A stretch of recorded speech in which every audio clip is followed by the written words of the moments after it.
Quality factor या फिर sharpness, दोनों बहुत ही सिमिलर सी चीज़ें हैं। देखो हमारे पास रेजोनेंट सर्किट्स की बात हो रही है। पहली बात तो एट रेजोनेंस हम बात करेंगे। एट रेजोनेंस हमारे पास पावर डिलीवरी मैक्सिमम होती है ना। Power is equal to P max के बराबर कुछ इस तरीके से डिलीवर होती है। तब यहाँ पे मैं देखना चाहता हूँ भाई अलग अलग ओमेगा की वैल्यू पर अगर मैं पावर को प्लॉट करूँ तो हमारे पास कुछ ग्राफ आएगा जिसमें एक हमारे पास यहाँ पर मान लो इस तरीके से एक रेजोनेंट फ्रीक्वेंसी है, उसको मैं बोल देता हूँ ओमेगा आर। इस वक्त मेरे पास पावर की मैक्सिमम वैल्यू होगी कुछ इस तरीके से, मान लो ये वो वैल्यू है, इस तरीके से मैक्सिमम वैल्यू आ गई भाई, ये रहा मेरे पास पी मैक्स। फिर इसके बाद मैं ओमेगा की वैल्यू बढ़ाऊंगा करंट के सोर्स की, ओमेगा की वैल्यू कम करूंगा तो हमारे पास हम रेजोनेंस में अब नहीं रहेंगे, रेजोनेंस से बाहर निकल जाएंगे। पावर डिलीवरी जो हो रही होगी वो थोड़ा कम होने लगती है। इधर जाओगे तो भी कम होगी, इधर जाओगे तो भी कम होगी। तो इसका इनफैक्ट जो ग्राफ बन के आता है देखो वो कुछ इस तरीके का आता है। ऐसे हमें कुछ चीज़ देखने को मिलती है। ये हमारे पास एक पीक होती है। ऑलराइट अब यहाँ पर कुछ इंटरेस्टिंग सी चीज़ होती है। अब इस रेजोनेंस की क्वालिटी फैक्टर किस तरीके से डिफाइन किया जाएगा। अगर अच्छी रेजोनेंस है तो ये पीक बहुत ज़्यादा ऊंची जाती, बहुत ज़्यादा हमारे पास पावर डिलीवरी होती। तो इसी चीज़ को नापा कैसे जाए, तो उन्होंने बोला कि भाई आपके पास एक तो ओमेगा होती है जिस वक्त आपके पास मैक्सिमम पावर की डिलीवरी हो रही थी। उसके बाद कुछ तो ऐसी ओमेगा की वैल्यूज़ होंगी जब आपके पास पी मैक्स की हाफ पावर यहाँ पे डिलीवर होती हो। तो लेट से इसको मैं बोल देता हूँ पी मैक्स डिवाइडेड बाय 2 ये होती है वैल्यू। अगर ऐसी कुछ वैल्यूज़ हैं, जैसे मेरे पास यहाँ पे 2 ओमेगा की वैल्यू निकल के आएंगी। पहली वाली ये कहलाएगी इस तरीके से, दूसरी वाली यहाँ पर इस तरीके से कहलाएगी ये। ठीक, इसको मैं बोल देता हूँ दिस इज ओमेगा 1, इसको मैं बोल देता हूँ दिस इज ओमेगा 2, और बीच में थी मेरे पास ओमेगा रेजोनेंस। अगर मुझे बोलना है कि इस रेजोनेंस की क्वालिटी अच्छी है, इसकी शार्पनेस बहुत ज़्यादा है, इसका मतलब ये वाला गैप कम होना चाहिए, है ना। वो दोनों ओमेगा पास पास होनी चाहिए। और अगर ये दोनों ओमेगा दूर दूर हो गई तो इसका मतलब ये पीक तो ऐसे फैल जाएगी, तो वो अच्छी रेजोनेंस नहीं कहलाएगी।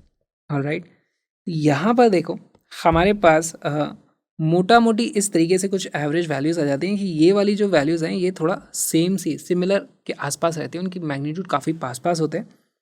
और यहाँ से हम बोलते हैं क्वालिटी फैक्टर, क्यू फैक्टर जो है उसको डिनोट किया जाएगा omega resonance divided by B. ये बी क्या होता है हमारे पास, बी होता है बैंडविड्थ। ऑलराइट, बैंडविड्थ किसको बोला जाएगा हमारे पास यहाँ से लेकर के यहाँ तक की जो बैंडविड्थ है उसको बी इस तरीके से हम बोल देते हैं। ठीक, यहाँ से मैं इस तरीके से इनको थोड़ा सा एक्सटेंड कर देता हूँ ताकि हमें चीज़ें और अच्छे से समझ में आ जाए। ये हो गई हमारे पास इस तरीके से बैंडविड्थ। अब यहाँ पर एक और पैरामीटर है जो ये इस तरीके से आप देखो, ये एक हमारे पास चीज़ आती है, इसको बोला जाता है डेल्टा ओमेगा। सिमिलरली ये भी होती है हमारे पास डेल्टा ओमेगा बराबर से ही होते हैं।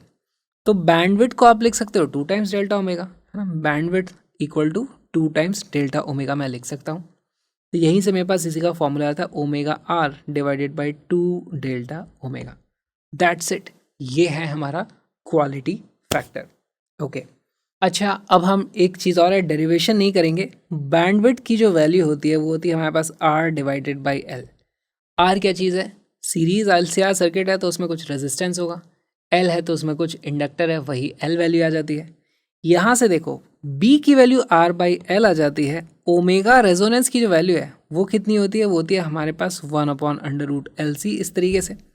यहाँ पर अब आप वैल्यूज़ रख दोगे तो हमारे पास क्वालिटी फैक्टर, इसका जो फॉर्मूला आ जाता है उसकी वैल्यू आ जाती है ओमेगा आर, तो ये जाता है 1/√LC। फिर डिनोमिनेटर में आर बाई एल था तो एल ऊपर चला जाएगा और इसकी वैल्यू बन जाती है हमारे पास 1 divided by R √L divided by C. ये हमारे पास क्वालिटी फैक्टर का फॉर्मूला आ जाता है, बहुत ही सिंपल सा। और इसी को आप फिर से मतलब इसको आप रीअरेंज कर सकते हो, तो यहाँ से इसकी एक और वैल्यू आ जाती है मेरे पास, ये होता है VL VC डिवाइडेड बाय हमारे पास VR। क्या है ये, voltage across inductor, capacitor and हमारा रजिस्टर। तो ये कुछ फॉर्मूले हैं, इनको आप याद रख सकते हो, है ना। इससे डायरेक्ट क्वेश्चंस पूछे जाते हैं। डेरिवेशन इनका कुछ नहीं होता, इनका ना आगे हमें कुछ करना होता है ना इनके कुछ पीछे करना होता है, सीधे सीधे हमें वैल्यूज़ ये पता होनी चाहिए।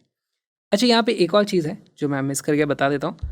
हमारे पास जब मैक्सिमम पावर होती है डिलीवर, तो उस वक्त कितना होता है, इसको बोला जाता है आई स्क्वायर आर। उस वक्त करंट की भी तो मैक्सिमम वैल्यू होती है, तो इसको मैं लिख देता हूँ भाई यहाँ पे आई मैक्स हमारे पास होता है ना। Power maximum is equal to I max का square into are.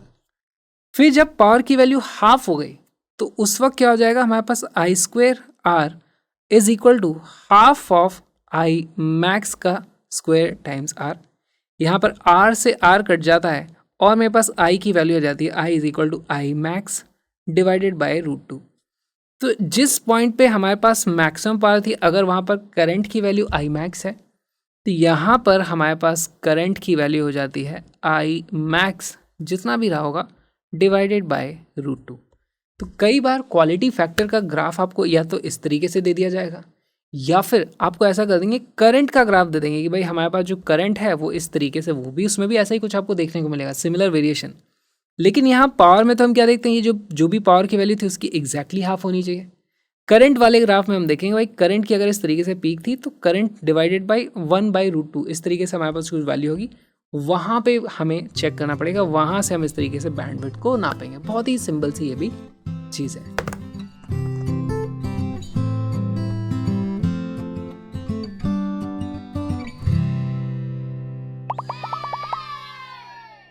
In a series LCR resonant circuit, the quality factor is measured as 100. If the inductance is increased by 2 folds and resistance is decreased by 2 folds, then the quality factor after this change will be. Straightforward formula based question है। Quality factor का हमारे पास formula क्या होता है, वो होता है omega resonance divided bye bandwidth, या फिर आप इसी को लिख सकते हो omega resonance divided by 2 times delta of omega, या फिर इसी को लिखा जाता है 1/r √L divided by C। कौन सा वाला फॉर्मूला हमारे काम का है, ये वाला।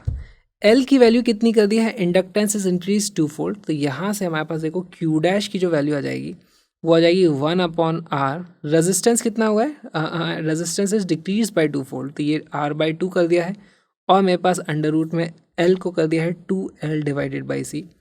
इसकी जो वैल्यू हो जाती है हमारे पास इसकी वैल्यू हो जाती है मेरे पास 2√2, फिर आ जाता है मेरे पास 1/r √LC, जिसकी वैल्यू हो जाती है 2√2 multiplied by originally quality factor जो था उसकी वैल्यू थी हमारे पास 100, तो ये आ जाता है मेरे पास, ये जो टर्म है यही तो 100 है, इसकी वैल्यू हो जाती है 2 × 141 which is equal to 282।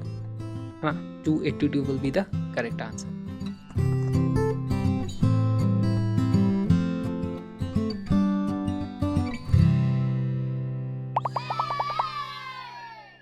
The plot given below is of the average power delivered to an LCR circuit versus frequency.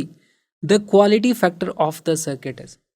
Graphical question, quality factor बताना है, तुरंत आएगा, वीडियो को पॉज करो, क्वेश्चन को सॉल्व करो।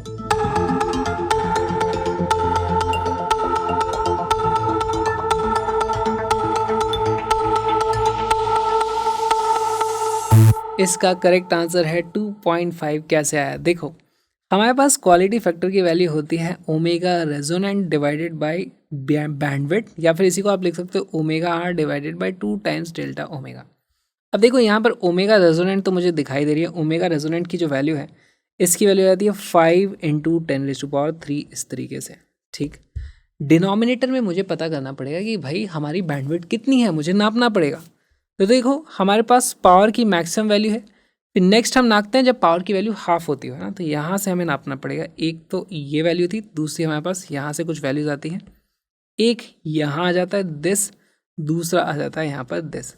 तो हमारे पास जो बैंडविड्थ हो जाती है दिस विल बी अपनी बैंडविड्थ जब हमारे पास पावर डिलीवरी 50% हो रही है, ठीक है। ऑलराइट, बी की वैल्यू बताओ कितनी आ रही है, देख के बता सकते हो मुझे। बी की जो वैल्यू है देखो हायर साइड पे ये 6 था, ये 7 था, तो ये 6.5 रहा होगा, ये 6.25 हो जाता है, तो ये आ जाता है 6.25 माइनस यहाँ पे देखो 3 था, ये 4 था, तो ये हो जाता है 3.5, उसके बीच में कहीं पे हो जाएगा कितना हो जाएगा 3.75 ये वैल्यू आ जाएगी, और इसकी जो वैल्यू आ जाती है ये आ जाता है हमारे पास दिस इज इक्वल टू 2.5 × 10⁻³ भी इसमें आ जाएगा, क्योंकि सब कुछ किलोहर्ट्ज़ चल रहा है। तो ये जाता है मेरे पास 2.5, यहाँ से वैल्यू रख दो 2.5 इंटू 10⁻³ और इसकी वैल्यू जाती है 2। 2 इज़ द क्वालिटी फैक्टर। इतना सिंपल सा ये सवाल था। ये जो छोटा सा वीडियो आपने देखा है एक छोटा सा हिस्सा है प्यारे से सुंदर से कलरफुल से क्रैश कोर्स का, जिसमें 11th और 12th दोनों के सारे कॉन्सेप्ट्स को कलरफुल ग्राफिक्स के साथ हम विजुलाइज भी करते हैं और सारे तरह के प्री वाई क्यूज को इंक्लूड करके बहुत ही ज़बरदस्त प्रैक्टिस भी करते हैं। Link is in the description. Colourful PDF भी आपको वहीं मिल जाएंगी सारी की सारी। अभी डाउनलोड करो और हम मिलेंगे स्ट्रक्चर्ड तरीके से फुल सिलेबस कोर्स में। आ जाओ, मिलते हैं।